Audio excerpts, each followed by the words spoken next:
Dieu, mon Dieu, je te cherche pour m'abandonner à toi.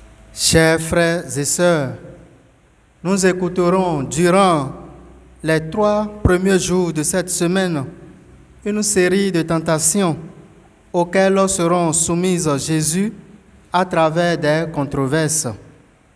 Dans la page d'évangile de ce jour, on demande à Jésus, pourquoi, alors que les disciples de Jean et les disciples des pharisiens jeûnent, tes disciples ne jeûnent-ils pas? Autrement dit, de quel droit te permets-tu de ne pas faire comme nous? En réalité, derrière ce soi-disant question de compréhension, ils attendent avec détermination la réponse du soi-disant Fils de Dieu. Marc ne nous précise pas avec exactitude qu'il s'agit d'une tentation de Jésus, mais la suite de son évangile nous permet de le deviner, car Jésus est tenté toutes les fois où il a dû dire non, parce que les pensées de Dieu ne sont pas les pensées des hommes. Sans faire de distinction trop catégorique entre tentation et épreuve, le grec explique l'un par l'autre. Les deux mots englobent 2 réalités qui se recouvrent largement. Toute épreuve est en quelque sorte l'occasion d'une tentation. C'est ainsi que toute mise à l'épreuve par des pharisiens ou autres a été pour Jésus le moment d'une tentation.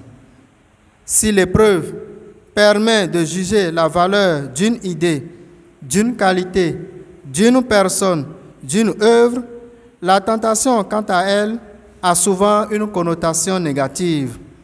Elle a pour but d'exposer les défauts de l'interlocuteur et, dans le cas de l'évangile d'aujourd'hui, de conduire Jésus sur une piste piégée. Jésus prend du recul et répond aux inquisiteurs. Les invités de la noce pourraient-ils jeûner? Jésus annonce ainsi par cette réponse sa passion, mais personne ne comprit. On pourrait alors déduire que tout test de tentation dans la Bible est d'abord christologique, un moment du dévoilement d'un aspect de la vie du Christ, comme nous venons d'ailleurs de l'entendre dans la première lecture. Tu es prête à jamais, selon l'ordre de Melchisédek. La tentation n'est pas le péché. Jésus est l'illustration de la différence entre les 2 réalités. Lui qui est sans péché a connu la tentation.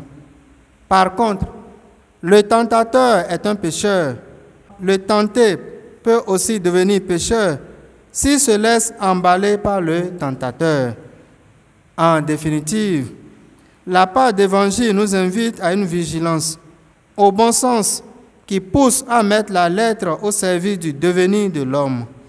Que l'Esprit du Seigneur nous conduise vers la vérité parfaite, afin que nous ne soyons pas source de tentation pour nos frères et sœurs. Le Seigneur soit avec vous. Je veux